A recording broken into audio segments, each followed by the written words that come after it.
এই দেখো ইন্ডিয়ান আর্মির একদম অরিজিনাল মহাবীর চক্র, পাকিস্তানি AK-47 এই যে রাখা আছে। এখন চলেছি লাদাখের ওয়ার মেমোরিয়ালে। এখন বাজে হলো প্রায় 11:56। তো এখানে সবার আগে টিকিট কাটতে হবে। সবাই টিকিট কেটেছিস? আচ্ছা, অনলি ফর কার্ডের পেমেন্টটা, ইউপিআইও হবে না। আচ্ছা, এই হলো কার্ড। আমরা মিউজিয়ামে নিয়েছি, 125 টাকা করে পড়েছে। আর এখানে যদি দেখি, এখানে সব টাইমিংগুলো লেখা আছে। যদি লাইট অ্যান্ড সাউন্ড শো নেওয়া হয় তাহলে 125 টাকা প্লাস 125 টাকা, দুটো হয়ে গেল 250 টাকা। কিন্তু লাইট অ্যান্ড সাউন্ড শো কিন্তু রাত 8টা থেকে হয়, সেটা এখন হবে না। তো এই হলো তোমার টিকিট, সব কিছু চার্জেস দেখে নাও একবার। আর চলো আমরা আস্তে আস্তে এগিয়ে যাই। ও সোনালি পুরো জিঙ্কু হবে সে এসছে একদম লাদাখ গিয়ে। তো এই হলো তোমার hall of fame Leh Ladakh. যদি সিটি বলি, সিটির একদম সামনে, কিছুটা এরকম লাগছে দেখতে। ও ওয়াও, অসাধারণ। চলো আস্তে আস্তে ভিতরে যাই নাকি? Looks good actually. चलो आस्ते आस्ते भीतर जाइए। पीछे इस कॉर्नर से लेकर लास्ट कॉर्नर तक जितना भी वॉल के जरिए आप लोगों को फोटोग्राफ देख रहा है, कारगिल वॉर के बारे में हर एक चीज लिखा हुआ है। आप लोग फोटो ले सकते हैं, वीडियो बना सकते हैं।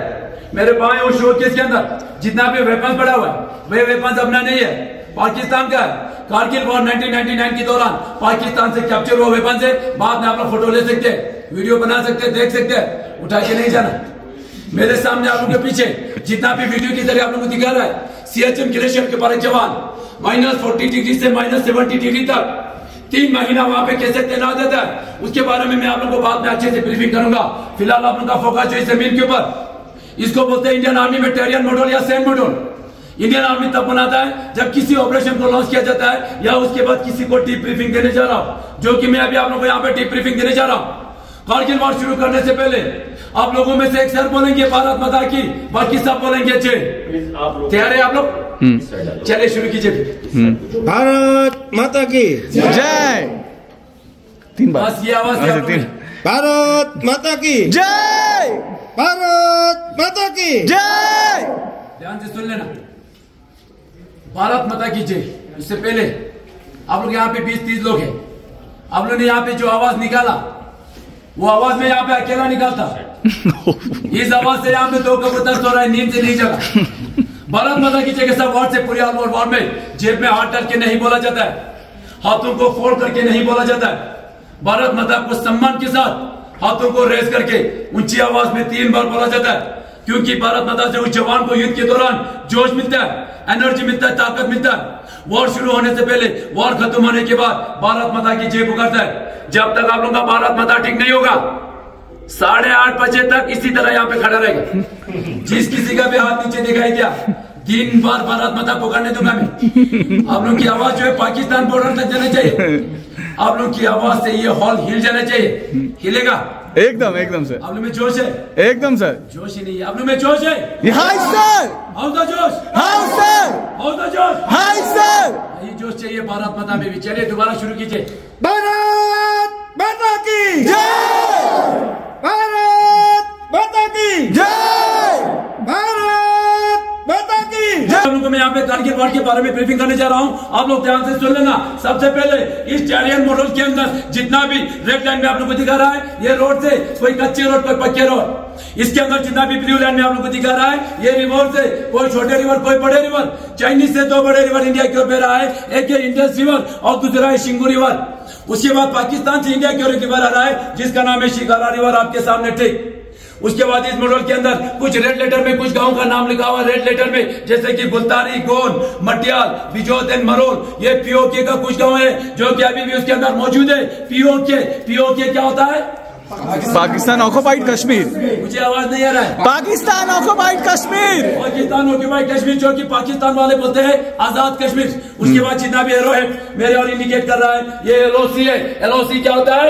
Line of control. Line of control. ध्यान से सुन लेना। ये जो कारगिल वॉर कैसे हुआ, क्यों हुआ? कारगिल वॉर नहीं होना था, कारगिल वॉर तो कैसे हुआ? पाकिस्तान ने हमारे साथ बहुत धोखा किया था, इसीलिए जो कारगिल वॉर 1999 में पाकिस्तान के साथ हुआ।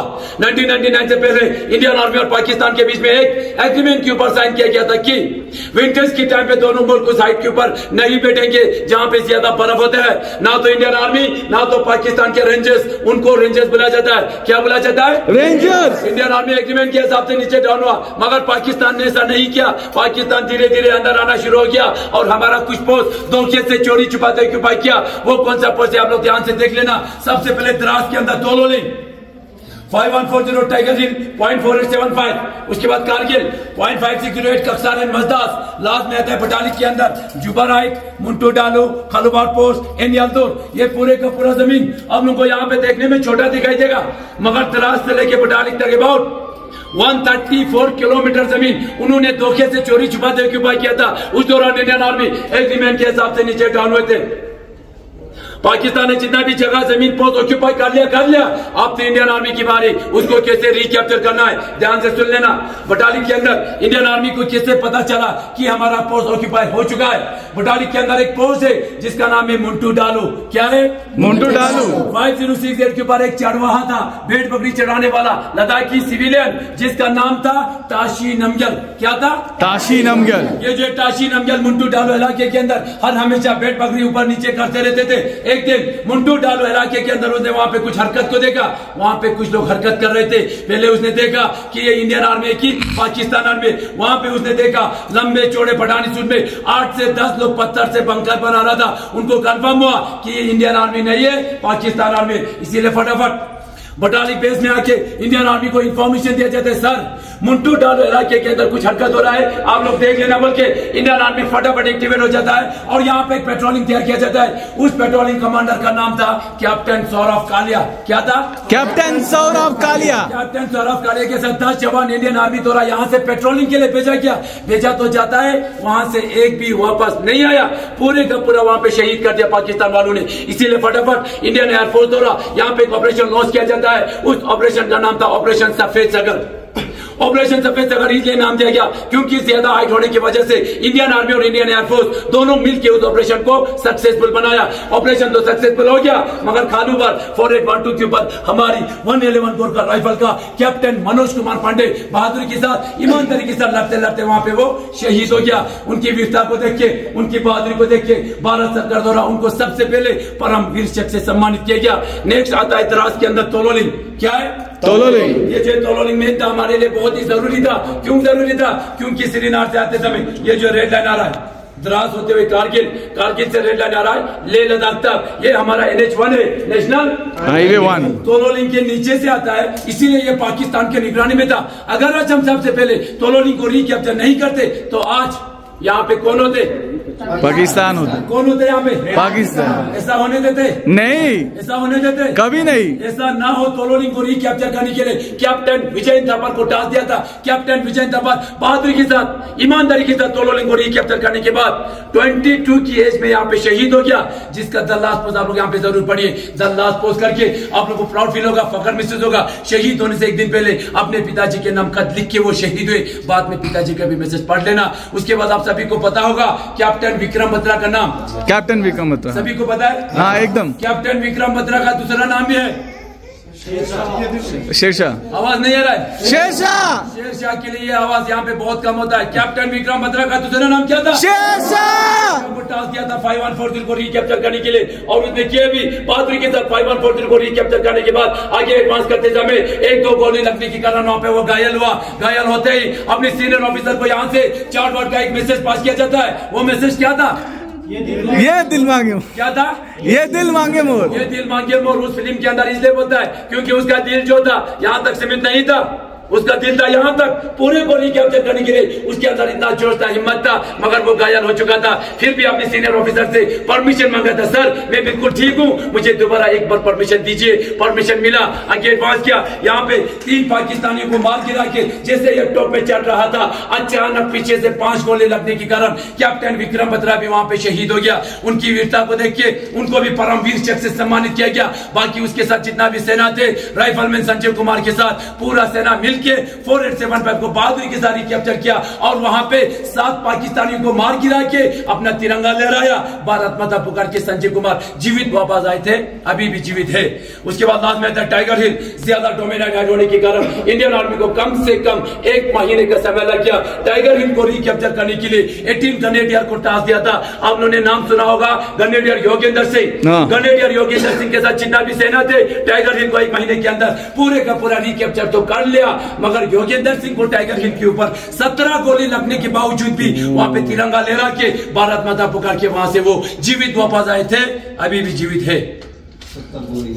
उसके बाद कारगिल 568 का अक्सर मजदास, ये भी पाकिस्तान ने ऑक्यूपाई करके रखा था। इंडियन नेवी द्वारा लास्ट में यहाँ पे ऑपरेशन लॉन्च किया गया, उस ऑपरेशन का नाम था ऑपरेशन तलवार। ये जो है कारगिल वॉर 1999 एक्चुअल में शुरू होता बटालिक से 2 मई को और कारगिल में आके 26 जुलाई को यह वार खत्म हो गया। कम से कम इंडियन आर्मी को 3 महीने का समय लग गया। पाकिस्तान ने जितना भी जगह जमीन पोस्ट ऑक्यूपाई करके रखा था, इंडियन आर्मी ने 3 महीने के अंदर पूरे का पूरा रिकैप्चर किया। पाकिस्तान को यहां से एक भी टुकड़ा लेके जाने नहीं दिया। इसीलिए हर साल 26 जुलाई को कारगिल विजय दिवस मनाते हैं। और इस दौरान इस देश की सुरक्षा करते करते उन माओं का 3 महीने के अंदर 527 जवान इस देश के लिए शहीद हुए और 1100 से ज्यादा यहाँ पे घायल हुए। Thank you. जय हिंद। जय हिंद। पाकिस्तान आज्ञा में नहीं बोलेगा, चाइनीज आज्ञा में नहीं बोलेगा। पाकिस्तान खुद की सैनिक को आइडेंटिफाई तक नहीं करता है। जब उनका डेड बॉडीज हमारे पास पहुंचते हैं, उनकी डेड बॉडीज को हम लोग कपड़े में लपेट के सम्मान के साथ रिटर्न करते समय बोलता है कि हमारा नहीं। हम इन शहीदों को याद करते हैं, इन वीरों को याद करते हैं जो हमारे लिए इस देश के लिए शहीद हुए। ये जमीन ऐसे एक जमीन नहीं बना हुआ, ये वो जमीन जो है कारगिल के अंदर छुपने के लिए जगह नहीं मिला था। इस जमीन के अंदर 527 जवान इस देश के लिए शहीद हुए थे। उन जवानों को भारत माता के साथ सैल्यूट करते, सलाम करते। वार मेमोरियल के अंदर जो बाहर वार मेमोरियल है, उसके अंदर उनको वेपन के साथ सलामी दिया जाता है। उस वॉल के अंदर पूरा शहीदों का नाम लिखा होता है। अमर जवान ज्योति जला के रखते हैं। यहां पे हम लोग इन शहीदों को भारत माता के साथ सैल्यूट करते हैं। उसके बाद आप सभी को पता होगा सियाचिन ग्लेशियर। सियाचिन ग्लेशियर जाने से पहले मेरे यहाँ पे बाद में तो जोड़े हुए हैं। आप सभी को पता होगा कि लद्दाख को लद्दाख क्यों बोलते हैं, सियाचिन ग्लेशियर क्यों बोलते हैं। सबसे पहले हम ग्लेशियर शुरू करने से पहले आप सभी को मैं थोड़ा बहुत लद्दाख के बारे में बता दूंगा। लद्दाख क्या होता है। आप लोग किसी भी जगह जाएगा, किसी भी जगह आने से पहले, लद्दाख आने से पहले आप लोग को सिर्फ लद्दाख आने के लिए 2 ही रास्ता मिलेगा। या आप लोग आता है कश्मीर से, या आप लोग आता है मनाली से। कश्मीर से आते समय आप लोग को जुजिला पास करना पड़ेगा। मनाली से आते समय आप लोगों को रोहतांग बरा लाचा पास करना पड़ेगा। वहां पे अभी रोहतांग पास नहीं करना पड़ता है, वहां पे अटल टनल बना हुआ है। कल आप लोग जुजिला पास करके आता है। जुजिला का हाइट जो है 11,000 की हाइट में। अभी आप लोग ऑलरेडी 11,000 की हाइट में। ले इज आल्सो 11,000। ले में पहुंचने के बाद किसी भी जगह जाओ आप लोग को पासिस करना पड़ेगा। आप लोग अगर नुब्रा में जाएगा तो खरदोंगला, आप लोग अगर पेंगोंग में जाएगा तो चांगला, अगर आप लोग कारगिल में जाएगा तो नमकीला, फोतोला, अगर आप लोग कश्मीर में जाएगा तो दोबारा जुजिला। लद्दाख का नाम जो है LA से शुरू होता है। कहां से शुरू होता है? LA। तो आप लोग किसी भी जगह जाएगा तो LA नजर आएगा। खरदोंगला, चांगला, जुजिला, लद्दाख का नाम LA से शुरू होता है। ला, कल आप लोग खरदोंगला जाते समय, खरदोंगला का हाइट जो है 18,379 की हाइट में। आज तक वर्ल्ड हाईएस्ट मोटरेबल रोड जो था खरदोंगला था। अब खरदोंगला जो है सेकंड टॉप में है। खरदोंगला से और एक टॉप आया हुआ है जिसका नाम है उमलिंगला, 19,000 की हाइट में। एंड थर्ड वन इज चांगला, 17,000 की हाइट में। खरदोंगला जाते समय अपना ख्याल रखना, वहां पे -0 डिग्री होगा। रोड की किनारे किनारे थोड़ा बहुत बर्फ भी होगा। वहां पे किसी किसी को ऑक्सीजन की कमी हो जाती है, किसी को सिर दर्द होना, वॉमिटिंग होना। पानी ज्यादा पीना है, ब्रीदिंग इन आउट करना है। अगर हो गया तो पक्का ब्रीदिंग सांसें लेना है, रोकना है, छोड़ना है, धीरे धीरे करना है, जल्दी जल्दी नहीं करना है। जो हम योगा साइड में जाता है उससे नहीं करना। वहां पे आप लोग को जितना जल्दी करेगा फिर और मुश्किल हो जाएगा। जितना आप लोग आराम से करेगा आराम महसूस होगा आप लोग को। कल आप लोग खरदोंगला टॉप में पहुंचेगा, उसके ऊपर कुछ भी नहीं है, स्काईलाइन है। इस टॉप को छोड़ के दूसरी साइड में जाता है, इसी टॉप को बोलते हैं लद्दाख में ला। क्या बोलता है? ला। That means pass. ला means pass. Pass. DAK is डाक, LADAK is Ladakh. DAK is डाक होता है रीजन, क्षेत्र। इस क्षेत्र के अंदर चारों तरफ से पासिस करना पड़ेगा। That means Ladakh the land of high passes, the land of high passes. समझ में आ गया? True true true. उसके बाद कल आप लोग नुब्रा में पहुंचेगा, एक विलेज के अंदर। उस विलेज का नाम है हुंदर। हुंदर के अंदर एक जगह है, उस जगह का नाम है सैंड ड्यून्स। सैंड ड्यून्स के ऊपर आप लोगों को डबल हम केमल देखने को मिले। हाँ राइट, समझ में आइए। हाँ वहां से 90 किलोमीटर जाने के बाद आता है आप लोग का तुर्तुक। जा रहा है सभी? हाँ सर। तुर्तुक के बाद 7 किलोमीटर जाने के बाद आता है थांग। थांग is our last village.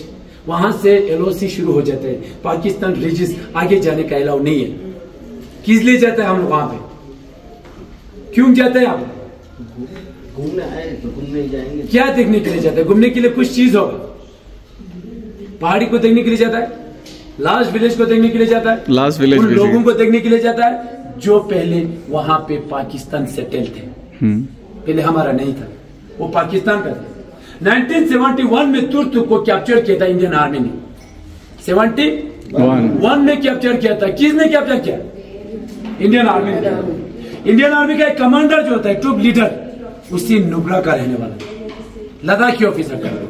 First Ladakhi officer, first Indian army officer जिसको आर्मी में ट्वाइस महावीर चक्र मिला था।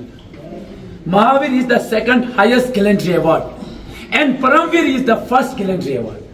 उसको 2 बार महावीर चक्र से सम्मानित किया। एक महावीर 17 साल की उम्र में मिला, at the age of 17, and दूसरा महावीर 1971 में जब तुर्तुक को कैप्चर करने के बाद में सिया मतलब रोज। हाँ।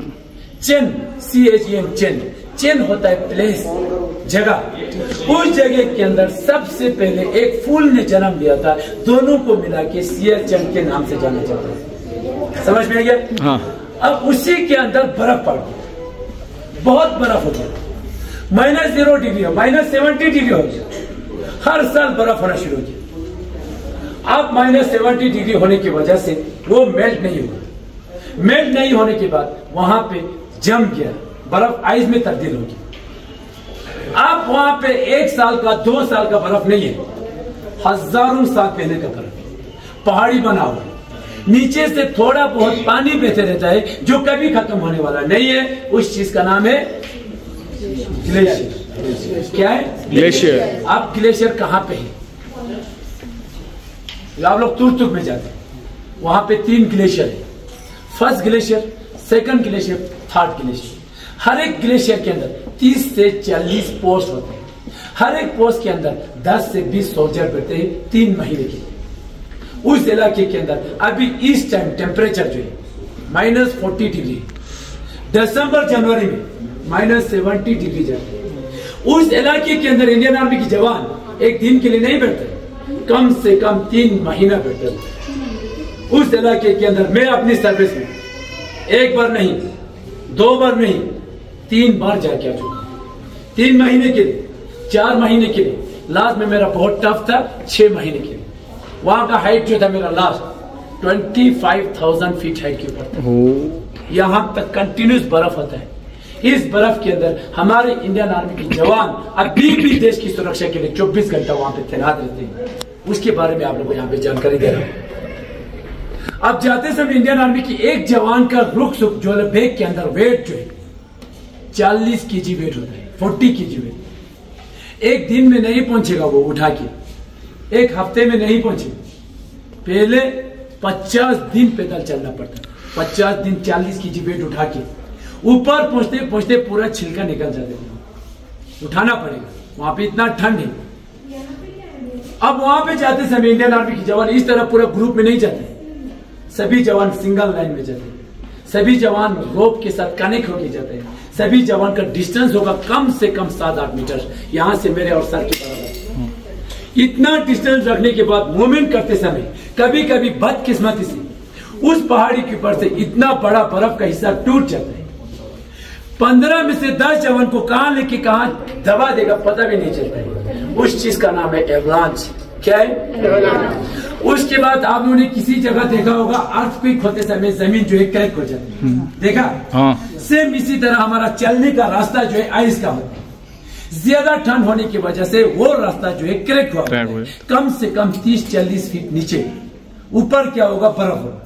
इसी बर्फ की वजह से देखा ही नहीं देगा। अगर हम लोग इस क्रैक के अंदर चला गया वापस आना पॉसिबल नहीं है। उस चीज का नाम है क्रेवासिस। क्या है? क्रेवासिस। यहाँ पे देखिए, इसी जगह किसी जगह होगा। हाँ, यहाँ पर ही है।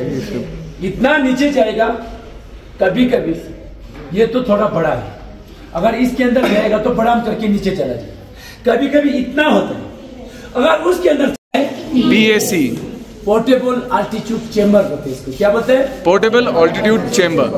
इस चेंबर के अंदर उस हेपो पेशेंट को स्लीपिंग बैग के साथ इसके अंदर डाला जाता है ताकि उसका टेम्परेचर जो है थोड़ा बहुत मेंटेन रहे।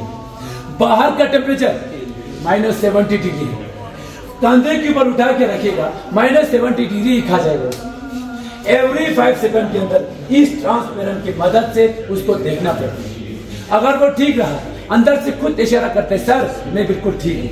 अगर वो ठीक नहीं रहा, दोबारा एक इशारा करते सर मुझे जल्दी ऑक्सीजन चाहिए, तो ये ऑक्सीजन निकालेगा, ऑक्सीजन सिलेंडर निकालेगा। ये सारा कुछ डालने के बाद यहां तक तैयार हो जाएगा। अब मुश्किल क्या है? उसको ऊपर से नीचे डाउन करना। कैसे डाउन करेंगे? कहां से डाउन? 25,000 से नीचे बेस तक। कंधे के ऊपर उठा के नहीं आ सकते। क्यों उठा के नहीं आ सकते? क्योंकि हम लोग खुद यहां तक बर्फ के अंदर चलना पड़ता है। इसीलिए इंडियन आर्मी ने क्या किया? इंडियन आर्मी खुद उठा के नहीं आ सकता है, इसीलिए आर्मी ने क्या किया? Stretcher with secure attachment. क्या किया? Stretcher with secure. अच्छा, स्लाइड करके लेके आते सर। स्ट्रेचर जो है हॉस्पिटल में होता है, आप सभी को पता है। इसके अंदर पूरा कनेक्ट होने के बाद इस सिक्की को कनेक्ट करता है और इसको स्लाइड करके रास्ता जाते समय इंडियन आर्मी के एक जवान का जो है सामान जो है इस तरह यही ड्रेस पहन के जाता था। यही ड्रेस मैंने भी पहना, अभी भी यही ड्रेस पहन के जाते हैं। ये हमें बहुत दुआम रखते हैं। इसको हम बोलते हैं 3 लेयर जैकेट। इसके अंदर 3 लेयर जैकेट होते हैं। ऊपर हेलमेट क्यों पहनते हैं? Protection, head protection. किससे? एवलांच आते समय अकेला बर्फ नहीं आता है, पत्थर भी साथ आते हैं। इसके अंदर आइस से, बर्फ से, पत्थर से प्रोटेक्ट होने के लिए हेलमेट पहनते हैं। गोगल क्यों पहनते हैं वहां? सर अब ठंडा हो जाता है, बहुत ठंडा, आंखों को बचाना है। आई प्रोटेक्शन। और उसके साथ साथ बहुत सर सन रे बहुत ज्यादा होता है वहाँ पर। हाँ, नीचे देखो बर्फ, दाएं बाएं देखो बर्फ, ऊपर देखो बर्फ। मूवमेंट करना पड़ेगा बर्फ के अंदर से। एकदम से। हम लोग यहाँ से मूवमेंट करके ग्लेशियर में जाते हैं। आगे वाला रास्ता मालूम नहीं है, आगे वाले रास्ते को ढूंढ के जाना पड़ता है। अच्छा। यहाँ तक हम लोग बर्फ के अंदर इस रास्ते को ढूंढ के जाते समय सूरज की किरणें इस बर्फ के ऊपर लगने के कारण इतना रिफ्लेक्शन हो जाता है, उसी जगह में रुकना पड़ता है, आंखें खराब हो जाती है। इसीलिए हम लोग वहां पे गोगल, अब हो गया गोगल। ग्लोव्स क्या है? ग्लोव्स। बिना ग्लोव्स का एक दिन का काम नहीं होगा। किसी भी चीज को उठाने से पहले हाथ में ग्लोव्स होगा।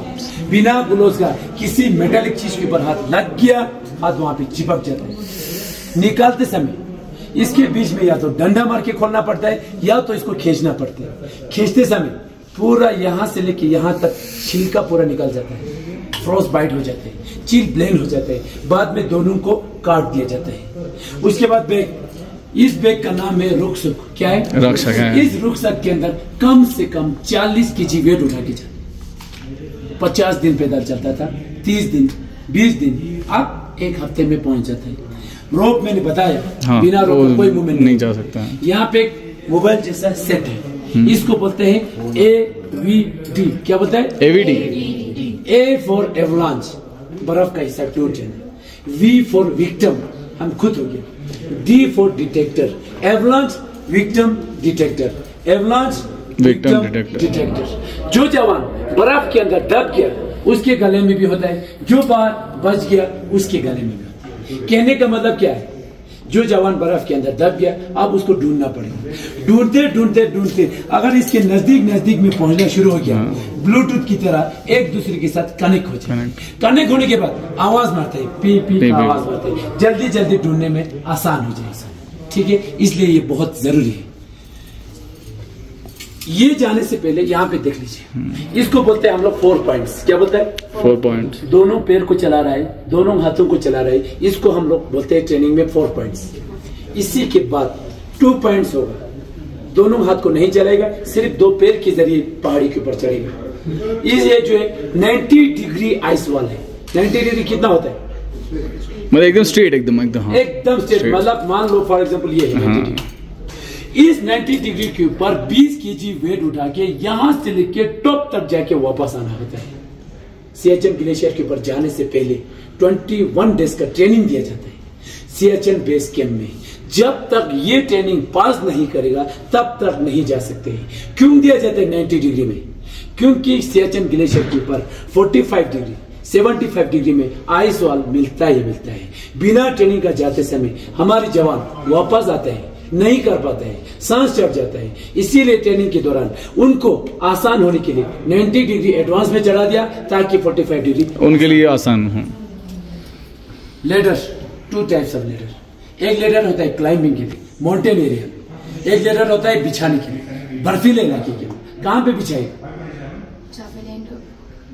यस, जहां पे भी नदी हो, नाला हो, ट्रैक हो, उसके ऊपर इस तरह लेडर को बिछाया जाता है। क्रॉस करने, फिर यहाँ से लेडर क्रॉसिंग करते समय क्रॉलिंग करके जाना पड़ता है। क्योंकि हम खड़े खड़े नहीं कर पाते हैं, क्योंकि हमारे शूज के नीचे देख लीजिए, इस शूज के नीचे जो आप लोग बोलते हैं इसको स्पाइक्स बोलता है, फौज में बोलता है इसको क्राइम पॉइंट।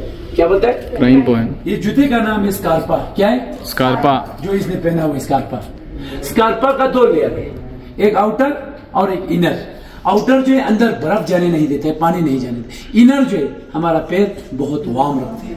अगर ये वाला जूता पहन के ग्लेशियर में गया, 1 हफ्ते के बाद पैर को भी काटना पड़ेगा, क्योंकि इसके अंदर पानी जाएगा। पानी जाने के बाद हम जूता खोलते नहीं है। फिर नहीं। सुबह 4 बजे जूता पहनते हैं, शाम की 7 बजे जूता खोलते हैं। उस दौरान पानी जाएगा, सट जाएगा। सटने के बाद काला हो जाता है, काला होने के बाद पीला हो जाता है। बाद में डॉक्टर बोलेगा बेटा काटने की सिवा कुछ चारा नहीं, काटना पड़ेगा। इसीलिए ये जूता पहन के जाते हैं। दोनों जूता को उठा के अगर वजन करेगा 3.5 kg का जूता है ये दोनों मिला के, ठीक है। शावल, बिना शावल का एक भी काम नहीं होगा। रात भर बर्फ हटाना पड़ता है, रात भर ड्यूटी देते हैं, रात भर। अभी मैं पहुंच जाए ग्लेशियर में 25,000 फीट 25,000 फीट हाइट के ऊपर पहुंचने वाला, पहुंच गया। पहुंचने के बाद सीमेंटेड वाला रूम नहीं मिलेगा, फट्टे वाला रूम नहीं मिलेगा, मिलेगा तो सिर्फ टेंट मिलेगा। ये टेंट जो है डोम टेंट है, ये यूज नहीं होगा। अगर ये यूज करेगा 1 रात भी नहीं देगी। ये क्या हो रहा है यहाँ पे? क्या हो रहा है आप लोग देख लीजिए। ये क्या हो रहा है? अच्छा, मैंने बता दिया आपको। अच्छा, वो अंदर चला जाएगा नीचे? अंदर जाने के लिए रास्ता ये है। ओके। यहाँ पे 2 टेंट यहाँ पे निकल रहे हैं। ओके। एक टेंट यहाँ पे दबने वाला है और एक टेंट वहाँ पे आधा दब गया। ओके। आधा यहाँ से निकल रहा है। अच्छा। इसका दरवाजा यहाँ से ये निकल रहा है, मतलब वो अंदर चला गया। अगर ऐसा हो गया हमें बर्फ यहाँ तक भी आएगा, तब भी हमारी जान चला जाएगा, क्योंकि हम लोग नीचे लेटा हुआ है। ऑक्सीजन यहाँ तक खत्म हो जाए। यहाँ पहुंचने के बाद तो सारा कुछ खत्म हो जाएगा। यहाँ से एक भी जवान नहीं बचेगा। दूसरी पोस्ट से आके इसमें खोदना पड़ेगा, तभी भी जवान निकलेगा यहाँ से। इसीलिए रात को 24 घंटा चौकन्ना ड्यूटी करना पड़ता है। अगर नींद आए इसके बीच में छोटा सा लकड़ी देना पड़ता है, तीली का वो जो है। हाँ। इतना मुश्किल होता है, क्या पता कब एवलांच आएगा, कब इसको लेके चला जाएगा। रात को 2 घंटा ड्यूटी देता है, 2 घंटा बर्फ हटाते हैं। ऐसा एक रात नहीं जिस रात को बर्फ नहीं। इसीलिए हम लोग बोलते हैं वहाँ पे जितना हम लोग को दुश्मन से डर नहीं, हाँ, उतना हम लोग को बर्फबारी से डर होता है, नेचर से उतना ज्यादा। इतना मुश्किल है, खतरा है वो। हर साल हमारे जवान शहीद हो जाता है, हर साल हमारे जवान एवलांच लेके जाता है, हर साल हमारे जवान केरवास के अंदर जाता है। बट उन चीजों को हम नहीं देखते, because nation is always first. इस देश के लिए 24 घंटा सबसे पहले अपना देश होगा। ये नहीं कि मुझे बीमार हो रहा है कि मुझे, ऐसा नहीं होगा। वहां पे पहले देश के लिए बैठा हुआ है तो देश के लिए सोचना पड़ेगा। अब हम लोग ग्लेशियर के ऊपर टेंट तो लगा दिया। अभी सब मिल के मेरा मदद करके टेंट लगा दिया, 6 टेंट। 2 टेंट के अंदर एक में अम्युनिशन वेपन रख दिया और एक में हम लोगों ने राशन रख दिया। बाकी 4 टेंट के अंदर आप सभी को मैंने 5-5 जवान डिस्ट्रीब्यूशन करके दे दिया। एक टेंट के अंदर 5-5 जवान, 5 का 20 हो गया। अब टेंट के अंदर आराम से बैठने के बाद, रिलैक्स होने के बाद, अब हम लोग को खाना बनाना है।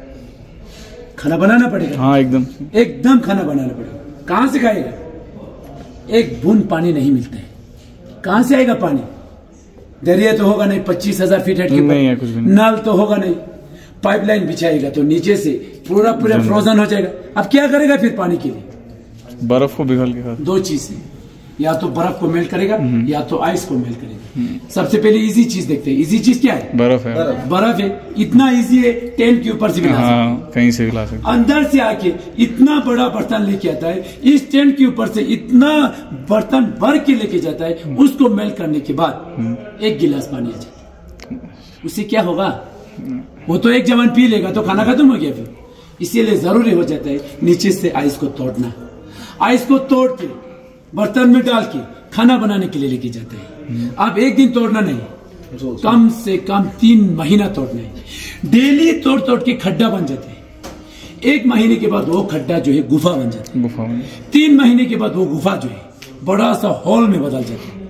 उस हॉल के अंदर भी एकोमोडेशन बनाना पड़ती है, जिस हॉल का हम लोगों ने नाम रखा हुआ है आइस केव। क्या रखा हुआ है? आइस केव। देख लीजिए 100% आइस केव है। हम लोग को इजली आइस दिखाई नहीं दे रहा है क्योंकि इसके अंदर पैराशूट से ढका हुआ है बस। बाकी छत भी आइस का है, दीवार भी आइस का है, हाँ। पैर रखने का जगह भी आइस का है। एक तिनका मिट्टी नहीं है इसके अंदर। हालांकि हमारा सीट रखने के लिए जगह बना हुआ है चारों तरफ से। आप लोग देख लीजिए, आइस को काट काट के बना हुआ है। इसके अंदर खुशी होगा 3 जूस भी रखा हुआ है, देख लीजिए। किसी जगह उस हरियाली के बीच में इंडियन आर्मी के जवान को दुश्मन से कैमोफ्लेज होने के लिए उस जंगल के बीच में पूरा हरा पत्ता पहन के बैठना पड़ता है दुश्मन से छुपने के लिए। हाँ। किसी जगह आपने देखा होगा इंडियन आर्मी पूरा चेहरा काला बना एकदम। हाँ। देखा? हाँ, टीवी में देखा? हाँ, देखा है। यहाँ पे ना कोई काला है, यहाँ पे ना कोई हरियाली है, चारों तरफ से बर्फ है, सफेद है। इस सफेद के बीच में दुश्मन से छुपने के लिए सफेद ड्रेस का इस्तेमाल करना, रंग बिरंगे नहीं होगा, ये भी सफेद होगा, सब कलर, ये भी सफेद होगा। गलती से एक जवान उस टॉप के ऊपर, या पाकिस्तान हो या हमारा हो, एक जवान सिगरेट पी रहा होगा, सिगरेट का आधा हिस्सा मुंह में होता है, आधा हाथ में होता है, तो वो आधा वाला जो जला हुआ होता है। इसी लाल को टारगेट बना के उसका गोली जो है सीधा मुंह में पहुंच जाता है। ऐसा हुआ है। इतना तेज होता है जो हमारा जो है वेपन जो चलाते हैं। कम्युनिकेशन के लिए ग्लेशियर के ऊपर जाते समय बातचीत करते थे ये वाला उठा के, वायरलेस कुछ एक आदमी के पास होता था। अभी इतना टेक्नोलॉजी बढ़ गया, 20 आदमी जाता है तो 20 के पास वॉकी टॉकी होता है। हाँ। हर एक जवान के पास अगर फ्रीक्वेंसी मिल गया तो बातचीत होता है, अगर फ्रीक्वेंसी नहीं मिला तो बंदे कहाँ पे घूम रहे पता भी नहीं चलता।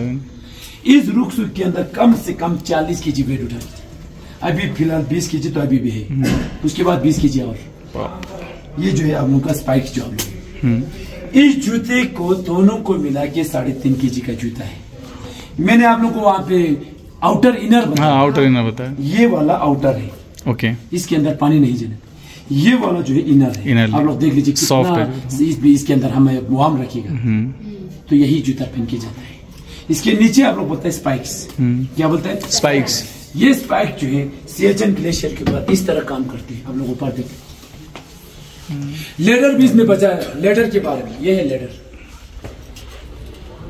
बर्फ, इतना बर्फ का स्टॉर्म देख लीजिए आप लोग, ये देख लीजिए बर्फ का स्टॉर्म। मेरे और सर के बीच में हम दोनों 11 बजे से लेकर 1 बजे तक ड्यूटी दे रहे हैं, दोनों बातचीत करते हुए।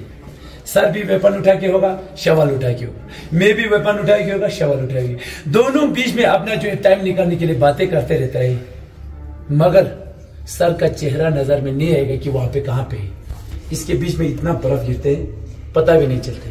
कभी कभी अवलाच है कि या मेरे को या सर को उठा के लेके जाएगा, बाद में ढूंढते हुए नजर आएगा, पता भी नहीं चलता। इतना बर्फ जो होता है यहाँ पे देखो, मतलब हेवी स्नोफॉल होता है बहुत, बिल्कुल एक ओले जैसा। इतना मोटा मोटा होता है, 2 घंटे के अंदर इतना 5-6 फीट 7 फीट पहुंच जाता है। हकीकत में होता है। लद्दाख के अंदर वॉर के दौरान कुल 7 परमवीर चक्र मिला और 36 महावीर चक्र। इसमें से 4 परमवीर जो कि कारगिल के अंदर मिला। Captain Vikram Batra, captain Manoj Kumar Pandey, rifleman Sanjay Kumar, grenadier Yogendra Singh. 2 posthumous, 2 शहीद हुए थे। योगेंद्र सिंह नहीं हुआ, विक्रम बत्रा एंड मनोज कुमार पांडे वहां पे शहीद हुए थे। कैप्टन योगेंद्र सिंह और संजय कुमार वहां से जीवित वापस आए थे। ये 4 परमवीर जो है आप लोग के सामने, जो आपके पीछे भी। कैप्टन विक्रम बत्रा ये है, अच्छा, मनोज कुमार पांडे ये है, 17 गोले लगने के बाद जीवित वापस आए थे। योगेंद्र सिंह कैप्टन विक्रम बत्रा का जगह संभाली की इसने 487 को बहादुरी के साथ रिकैप्चर किया। और ये और 3 परमवीर जो है कारगिल के वो গায়ে কাটা দিয়ে উঠলো না অনেক স্টোরিগুলো শুনে কিভাবে সার্ভাইভ করে, রাইট? এই দেখো 20 বছরে কার্গিল ওয়ারের এগুলো সব জিনিস, এগুলো সব পাকিস্তানের হবে না? আচ্ছা, পাকিস্তানি রকেট লঞ্চার আর আরপিজি, এই যে এগুলো সব ওদের ওখানে না সব এগুলো? হ্যাঁ স্যার, হ্যাঁ স্যার, এটা হলো পাকিস্তানি ওয়েপেন অ্যান্ড ইকুইপমেন্টস। এই যে এগুলো সব পাকিস্তানি, যেগুলো ক্যাপচার হয়েছে। পাকিস্তানে অ্যাসল্ট রাইফেল 7.62 mm। বাহ বাহ, দেখলে কেমন লাগছে না? এটা অনেকদিন পুরোনো হতে হবে, মানে যেগুলো ক্যাপচার হয়েছে সেগুলো Pakistani assault rifle AK-47, AK-56।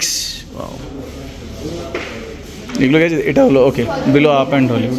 ওকে, মানে এই জায়গাটা অপরূপ সুন্দর, এক্সেলেন্ট থিংস টু নো। আর ইন্ডিয়ান আর্মি সম্বন্ধে অনেক কিছু জানা গেল, মানে সত্যি খুব। এই হলো সেই চিঠিটা, আমি ডিসক্রিপশনে দিয়ে দেবো, তোমরা পড়ে নিও। সেই চিঠির অংশগুলো কিন্তু এখানে দেওয়া আছে। এই পাশের হলেও কিন্তু এখানে প্রচুর তোমার ইয়েগুলো আছে, যেমন একটা পাকিস্তানি গান মেশিন 7.62 mm, এটাও কিন্তু পাকিস্তানের, যেটা ক্যাপচার করা হয়েছিল। আর এগুলো হলো তোমার রকেট লঞ্চার্স, এই যে রকেট লঞ্চার্স এইভাবেই রাখা হয়েছে। এইদিকে একটা খুব সুন্দর জিনিস আছে, তোমাদের আমি দেখাই। এই হলো সেই জায়গাটা, মহাবীর চক্র। কুশল চাঁদ যিনি ছিলেন, তিনি কিন্তু 1948-এ এই লাদাখে পোস্টিং ছিল। আর উনি পাকিস্তানি আর্মিকে একা 28 ঘন্টা আটকে রেখেছিল একটা ব্রিজ পার হওয়া থেকে। তো উনি তারপর যখন মারা গেছিলেন, ওনার ফ্যামিলি ওনার সমস্ত রকম মেডালিয়ান্স আর যেটা মহাবীর চক্র আছে, পরমবীর চক্র আছে, সেই সব জিনিসগুলোকে কিন্তু ডোনেট করা হয়েছিল। এটা কিন্তু ফটো না, this is the original one, Mahavir Chakra original. Just জিনিসগুলো দেখো, আমার গায়ে কাটা দিয়ে উঠছে। 1947 এখানে দেখো এইগুলো। তো দিস ইজ, আমি জীবনে প্রথমবার দেখলাম এই জিনিসগুলো এত কাছ থেকে, মানে সত্যি একটা গায়ে কাটা দেওয়ার মতো। এই মানুষগুলো দেশের জন্য কীভাবে প্রাণ দিয়েছে। এটা হলো আমার আউটফিটটা, এটা এখানে রাখা হয়েছে। এই দেখো ইন্ডিয়ান আর্মির একদম অরিজিনাল মহাবীর চক্র, স্ক্র্যাপ বুকস, একটা পিয়ানো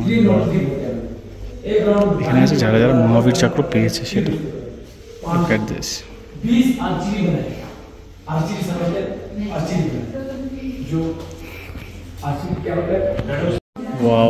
ওটা দেখো জাস্ট একবার, গান মেশিন 7.62 mm। আমরা এখন এই বাইরেটা আসলাম ভিতর থেকে, এই হলো টোটাল জায়গাটা। বাহ, মারাত্মক লাগছে দেখতে, দেখো বিউটিফুল, অসাধারণ অসাধারণ। জাস্ট খালি ন্যাশনাল ফ্ল্যাগটা দেখছি আমি, এত সুন্দর লাগছে দেখতে। আর ব্যাকগ্রাউন্ডে স্কাইটা তো মারাত্মক মারাত্মক। এই যে এখানেই লাইট অ্যান্ড সাউন্ড শো বিকালবেলা 8টা থেকে, এখানে বসে 125 টাকা করে টিকিট, সেটাও তোমরা দেখতে পারো। মানে চারিদিকে জাস্ট তুমি দেখো ওই পাহাড়ের রেঞ্জটা, আর মাঝখানে এই হলো ওয়ার মেমোরিয়াল। মানে এইসব দেখলেও মানে লাইফে কেমন জানি একটা লাগে, তাই না? গায়ে কাটা দিয়ে ওঠে, সত্যি গায়ে কাটা দিয়ে ওঠে।